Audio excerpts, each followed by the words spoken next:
हम, कैसी खुशी खड़ी रुके ना एक घड़ी, एक पल है जिंदगी,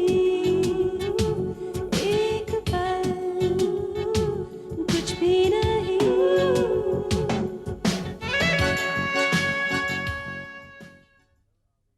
कल आप एजे में स्वेटलाना के खिलाफ इल्जाम बन के खड़े थे, आज यहाँ उनकी पैरवी करने आए हैं। गिरगिट भी आपको रंग बदलते देखे तो शर्मा जाए। करण साहब, गिरगिट फिलहाल आपको देखकर शर्माने में बहुत ज्यादा बिजी है।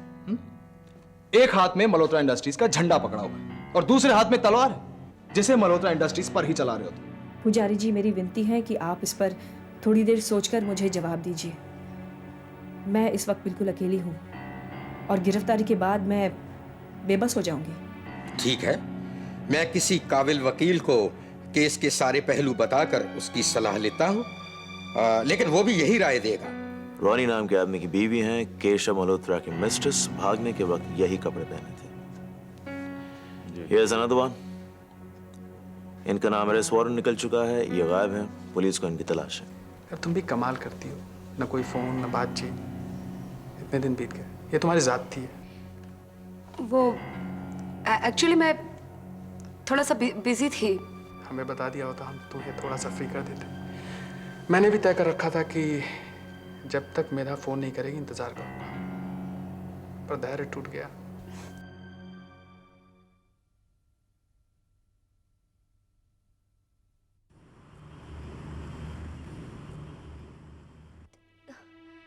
तुझे क्या हो गया? तू रो क्यों रही है? कि सवाल अपने दिल से पूछो।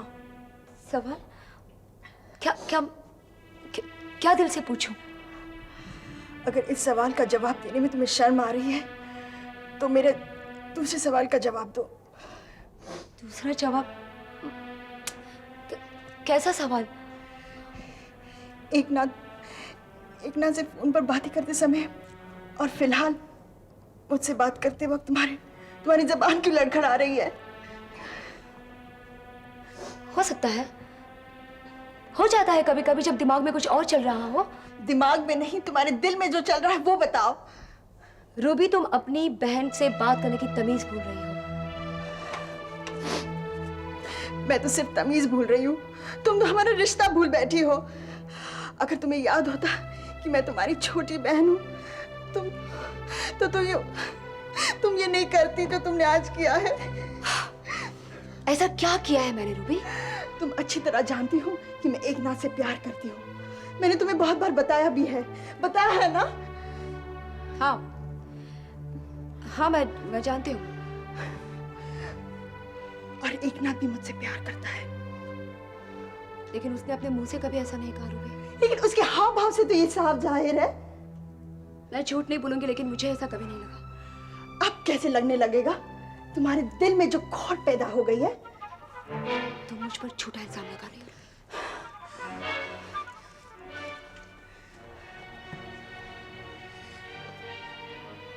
क्या ये सच नहीं है कि तुम एक नाथ से प्यार करती हो, जबकि तुम्हें पता है कि मैं उससे प्यार करती हूँ?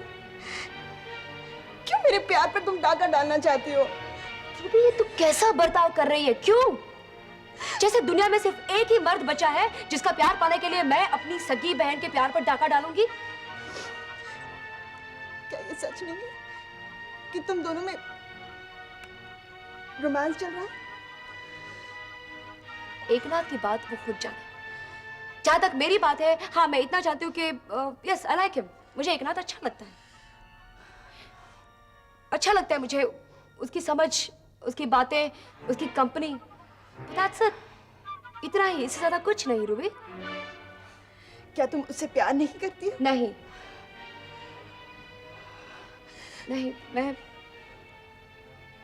मैं उससे कभी प्यार करती थी, ना कर पाऊंगी। तो फिर ऐसा क्यों है कि मुझसे ज्यादा वो तुमसे बातें करनी पसंद करता है? ये सवाल तुम एक नाथ से पूछो तो ज्यादा अच्छा है, मुझसे क्यों पूछ रही हो? और रूबी, प्यार का सबसे बड़ा दुश्मन ये बचपना होता है जो तू दिखा रही है। अरे शादी के बाद भी पति पत्नी किसी टापू पर जाकर नहीं रहते, यहीं रहते, यहीं इसी दुनिया में। और इस दुनिया में ऐसे बहुत से लोग हो सकते हैं जो कभी तुम्हें और एकनाथ को अच्छे लगे। और एकनाथ को लेकर अगर तू इतना पॉजिटिव हो जाएगी तो अपने मोहब्बत की दुश्मन तो खुद हो जाएगी रूबी। तुम्हारी बहन होने के नाते मैं सिर्फ इतना कर सकती हूँ कि मैं वादा करती हूँ कि मैं एकनाथ से मिलूंगी नहीं, उससे बात नहीं करूंगी। और कुछ नहीं दीदी, मैं ऐसा नहीं चाहती हूँ। आई एम सॉरी, मुझे माफ करना, मैंने तुमको गलत समझा।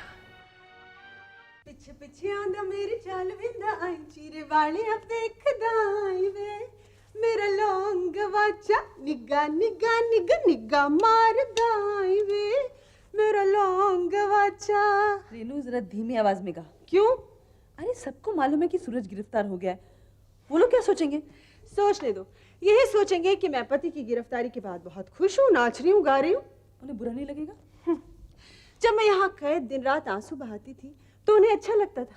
तब कोई क्यों नहीं आया मेरे आंसू पोंछने? जिन्हें मेरी परवाह नहीं है, मुझे भी उनकी कोई परवाह नहीं।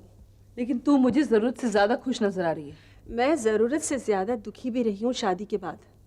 आज जिनके कान मेरी खुशी सुन रहे हैं, उन्होंने सूरज का चाल चलन भी तो देखा होगा। रात बेरात घर आना, शराब पीकर मुझे मारना पीटना, मेरी गैर हाजिरी में स्वेतलाना को यहाँ लाना। निशी, मैंने बहुत सहा है। जिन लोगों को मेरे दर्द की परवाह नहीं है, मैं उनकी परवाह क्यों करूं? लेकिन रेनू, तूने सूरज के साथ 7 फेरे लिए हैं, क्या उसका कोई मतलब नहीं? उन 7 फेरों की फेर में मैं अपनी जिंदगी पहले ही झोंक चुकी हूं, वरना किसी मर्द की क्या मजाल जो मुझ पर हाथ उठाए। छोड़ दो इन बातों को, चाट खा।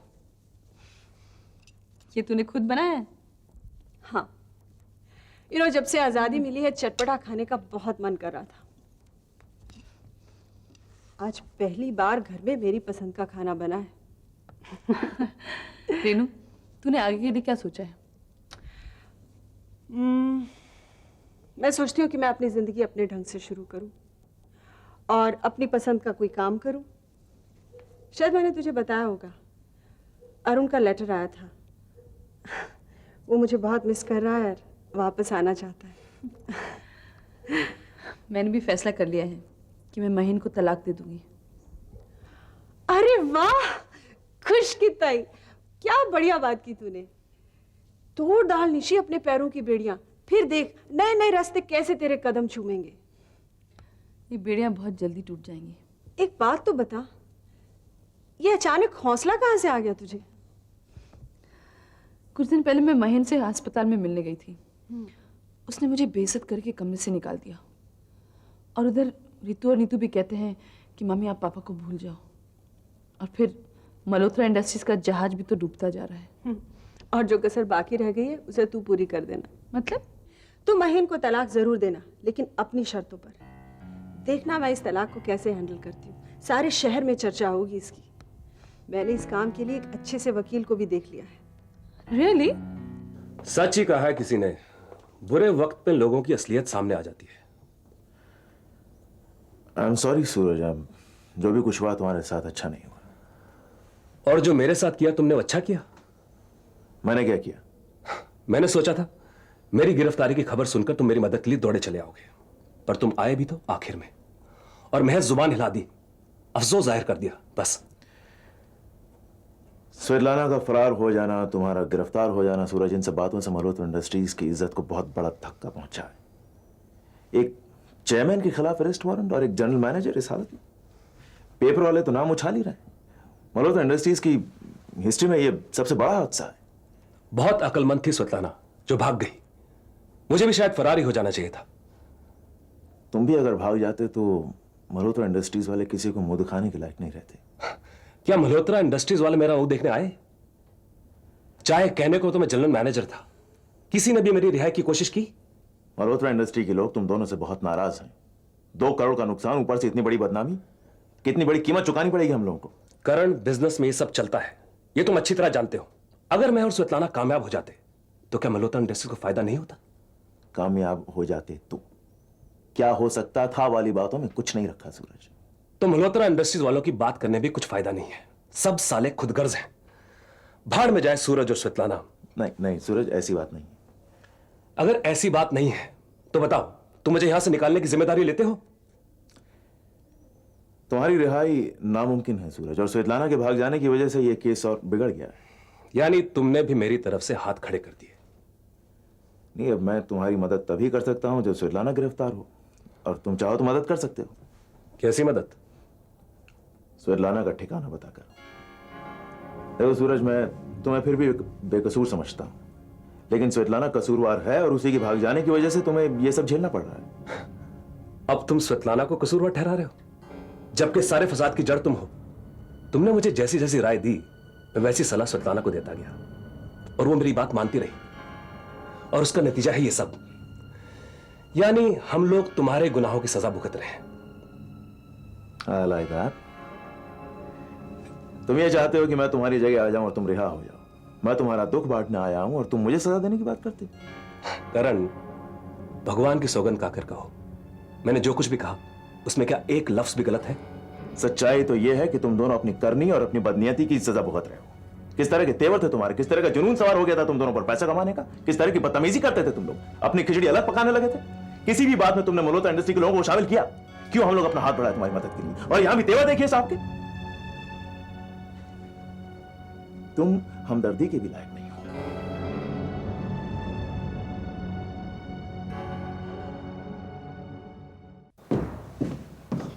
सुनीता, स्टेला, ऋषभ बेटे, ये सब क्या हो गया है? किस्मत ने ऐसी पलटी खाई है, सब कुछ बर्बाद हो गया ऋषभ। स्वेतलाना को अपने कर्मों का फल मिल रहा है। आप यहां बैठकर अपनी किस्मत को क्यों कोस रही हैं माँ जी? तो तुम भी क्या उसे गुनहगार मानते हो? तुम भी? शायद आप नहीं जानती, लेकिन उस पर इल्जाम लगाने वालों में से मैं भी एक हूं। उसने गुनाह किया है माँ जी, बहुत बड़ा गुनाह, लेकिन आप अपनी ममता में अंधी हो गई हैं। ऋषभ, अगर तुम भी उसके बारे में ऐसी बातें करोगे तो मैं किसी और से क्या उम्मीद रख सकती हूँ? आपको तो सिर्फ अपनी बेटी की चिंता है, लेकिन उसकी हरकतों की वजह से आज मल्होत्रा इंडस्ट्रीज की जड़ें हिल गई हैं, और ये गुनाह मैं किसी को माफ नहीं कर सकता माँ जी। ऋषभ, स्वेतलाना ठीक कहती थी कि आज अगर केशव जिंदा होते तो उसकी बेबसी को वो जरूर समझते। यही तो उसकी सबसे बड़ी प्रॉब्लम है। आज वो अपने आप को मिस्टर केशव मल्होत्रा से भी बड़ा समझने लगी है, और उसी अकड़ की वजह से आज हमारी कंपनी की ये हालत हुई है। ऋषभ बेटे, तुम तो उसे कम से कम ये बद्दुआ मत दो। वो दर-दर भटक रही है, ये सजा क्या उसके लिए कम है? अरे जो गुनाह उसने किया है माँ जी, उसके लिए कोई भी सजा बहुत कम है। खैर, अब छोड़िए इन बातों को। आप मुझे इतना बताइए कि वो है कहाँ? मुझे नहीं मालूम। झूठ मत बोलिए माँ जी, झूठ मत बोलिए आप। आपने पुलिस में ये बयान दिया है कि 3 दिन पहले उसका फोन आया था आपके पास, और उसने आपसे ये कहा था कि वो कहीं जा रही है, और आज आप ये कह रही हैं कि आपको कुछ नहीं पता?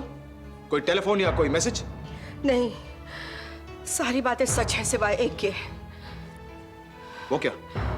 जिस दिन सीबीआई ने इस घर पर रेड किया था, उससे पहले वो यहाँ आई थी, थकी हुई, टूटी हुई सी, सिर्फ 5 मिनट के लिए। उसने अपने कुछ कपड़े उठाए, किसी से कुछ नहीं कहा, कुछ रुपए लिए और यहाँ से चली गई। तो और आपने उसे चले जाने दिया, is that right? मैंने उसे बहुत रोकने की कोशिश की, मगर वो नहीं रुकी। उसने आपसे कुछ कहा? सिर्फ इतना कि सूरज अरेस्ट हो चुका है और उसे किसी भी दिन अरेस्ट किया जा सकता है। इसका मतलब है उसे इन सारी बातों के बारे में पता था, यानी वो सचमुच पुलिस से फरार हो गई है। तुम चाहे उस पर किसी भी तरह का इल्जाम लगा लो, लेकिन उसने बिजनेस में किसी तरह का जानबूझकर नुकसान नहीं पहुंचाया। मैं जानती हूँ कि उसका बर्ताव आजकल कुछ अजीब सा हो गया था, उसे अपने आप पर बहुत गुरूर हो गया था, लेकिन उसकी नीयत खराब नहीं थी। मैं सिर्फ इतना जानता हूँ माँ जी कि उसने हमारी कंपनी को करोड़ों का नुकसान पहुंचाया है। उस नुकसान का भरपाया तो हो जाएगा, लेकिन उसकी वजह से आज मार्केट में हमारी कंपनी बदनाम हो गई है। उसने किया नहीं है, उससे करवाया गया है ऋषभ। सूरज और करण की ये चाल है। माँ जी, जिस इंसान पर किसी चाल का असर पड़ जाए तो कमी उस इंसान में होती है। अरे मुझ पर भरोसा ना करके उसने करण और सूरज जैसे घटिया लोगों को अपने सर पे बिठा कर रखा था, और नतीजा क्या निकला? उन दोनों के हाथ की कठपुतली बन के रह गई वो।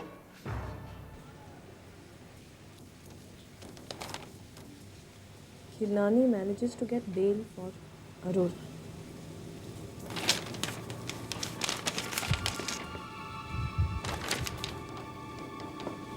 Khilnani manages to get bail for Arora. Khilnani. Kanchan Khilnani. काका, ये चाय छोड़िए और फोन दीजिए प्लीज। लीजिए बीबी जी।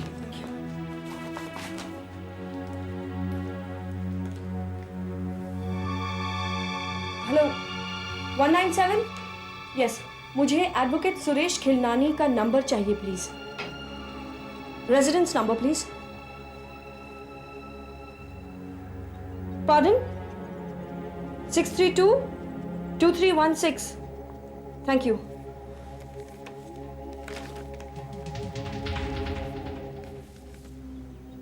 हेलो, हेलो कंचन, कंचन खिलनानी, मैं स्वेतलाना। स्वेतलाना, तू कहाँ से बोल रही है? ये तेरे बारे में क्या सब पढ़ सुन रही हूँ? वो सब झूठ है कंचन, मैं बेकसूर हूँ, मैं फंस गई हूँ। तू मेरी मदद करेगी कंचन? हाँ हाँ, पर तू बोल कहाँ से रही है? वो सब कुछ मैं बाद में बताऊंगी, पहले मुझे बता, तू मेरी मदद करेगी ना? कैसी बातें कर रही है स्वेतलाना? ऑफ कोर्स, कुछ चाहिए क्या? कंचन प्लीज, अपने पति से बात करके किसी भी तरह मुझे जमानत दिलवा दे प्लीज। उसके बारे में तो मैं कुछ नहीं कह सकती, लेकिन शाम को वो लौटेंगे तो मैं उससे जरूर बताऊंगी कि अपनी तरफ से मैं पूरी कोशिश करूंगी। तू अपना फोन नंबर दे दे। मैं फोन नंबर नहीं दे सकती हूँ कंचन, मेरा कोई ठिकाना नहीं है। मैं ही तुझे शाम को फोन करूंगी, ठीक है? मैं जानती थी तू मेरी मदद करेगी। बहुत बार मैंने स्वेतलाना को सूरज के बारे में बताने की कोशिश की, लेकिन सूरज ने पता नहीं उस पर क्या जादू कर रखा था। जो वो दिखाता था वो देखती थी, जो वो कहता था वही वो सुनती थी। माँ जी, आप माँ जी, जिस इंसान को सही और गलत के बीच में फर्क करना नहीं आता, उसे इतनी बड़ी कंपनी का चेयरपर्सन बने रहने का भी कोई हक नहीं पहुंचता। खैर, इस बात की परख करके अब क्या फायदा? तुम लोगों ने तो उसे कुर्सी से भी उतार दिया था, मल्होत्रा इंडस्ट्री से सारे ताल्लुक खत्म कर दिए। स्वेतलाना कंगाल हो गई। हाँ माँ जी, बात कड़वी है लेकिन सच है। एक वक्त ऐसा भी आया था मेरी जिंदगी में जब उसका हर एक आंसू मेरे लिए मायने रखता था, लेकिन आज तो मुझे उस पर तरस तक नहीं आता। जिस भरोसे के साथ माँ जी मैंने उसे इतनी बड़ी कंपनी का चेयरपर्सन बना रखा था, उस यकीन की उसने धज्जियां उड़ा दी। ताकत का एक अजीब सा नशा चढ़ गया था उसके ऊपर। सबको उसने अपना दुश्मन बना लिया था और गलत लोगों को अपना दोस्त। और तो और उसका यह नया रूप देखकर मैं भी डर गया था। खैर, तुम चाहे जो भी कहो, लेकिन मुझे तो उसका साथ निभाना होगा, चाहे वो गलत हो या सही। स्वेतलाना केशव से बहुत प्यार करती थी। जब वो चेयरपर्सन बनी तो उसने सोचा इस एम्पायर को वो इतनी ऊंचाई पर ले जाएगी ताकि केशव को उस पर नाज हो। केशव से प्यार निभाने का शायद उसने एक ये जरिया सोच लिया था, लेकिन ऊंचाई पर पहुंचते पहुंचते मुंह के बल गिरी।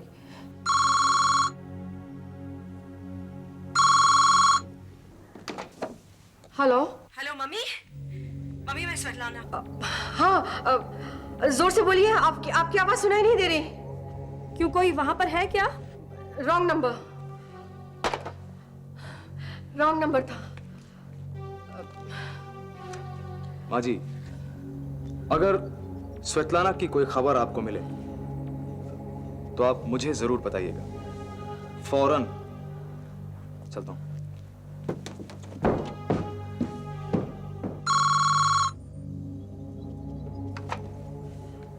हेलो, बेटी कैसी है तू? मैं ठीक हूँ मम्मी, तुम कैसी हो? तुम मेरी फिक्र मत करना। तू कहाँ से बोल रही है? यहाँ सब लोग तुझे ढूंढ रहे हैं। सीबीआई वाले भी घर आए थे। हाँ माँ, मुझे वापस तो आना ही है, लेकिन पहले मैं अपने लिए एक वकील तो ढूंढ लूँ। लेकिन तू है कहाँ? मैं तुम्हें बता नहीं सकती हूँ, लेकिन फोन करती रहूंगी। अपना और घर का ख्याल रखना मम्मी। बाय।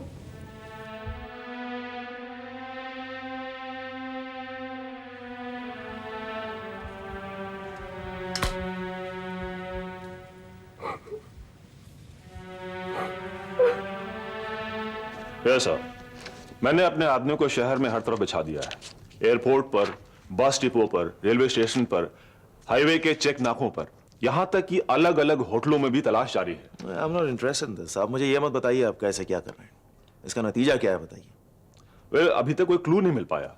24 घंटे फिजूल, ये मेरे लिए बहुत महंगा साबित हो रहा है। फिजूल नहीं गए, कम से कम इतना तो पता चल गया कि श्वेतलाना इन जगहों पर नहीं। आप मुझे ये मत बताइए कि वो कहां नहीं है। I don't pay you for that. Just find her. Sorry, लेकिन आप शहर भर भटकते रहेंगे तो who's got the time? करण साहब, इस तलाश में मुश्किल होता है पहला सिरा हाथ लगना। एक बार वो हाथ लग जाए तो ज्यादा देर नहीं लगेगी। Look, मुझे इस काम में बहुत जल्दी है, इस बात को आप ध्यान में रखिए, राइट? आपसे मैंने कहा था कि आप सिल्वर एस्टेट जाइए, रॉनी के घर जाइए, क्या किया आपने? पर वहां जाने के लिए कोई जरिया तो होना चाहिए। Why don't you tell me? Shankar! जी साहब। ये बनेंगे आपका जरिया। ये कौन है? मेरे ड्राइवर हैं, मेरे साथ काम करते हैं, श्वेतलाना के साथ थे, आपको बता चुका हूं मैं। ठीक है।